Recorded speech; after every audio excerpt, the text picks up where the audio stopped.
நீலகிரி மாவட்டம் பந்தலூர் அருகே பொன்னானி மகாவிஷ்ணு கோவிலில் ஆடி அமாவாசையை முன்னிட்டு முன்னோர்களுக்கு திதி கொடுத்து தர்ப்பணம் செய்யும் நிகழ்வு நடந்தது.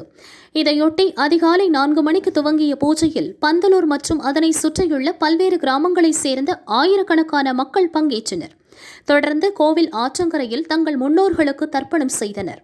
இந்நிகழ்ச்சியை கோவில் மேல்சாந்தி சதீஷ்குமார், அர்ச்சகர் உமாசங்கர், மேலாளர் சந்தியா தலைமையிலான குழுவினர் செய்தனர். சேவ் நீலகிரி அமைப்பு சார்பில் உன்னிகிருஷ்ணன் தலைமையில் பக்தர்களுக்கு தேநீர் மற்றும் உணவு வழங்கப்பட்டது.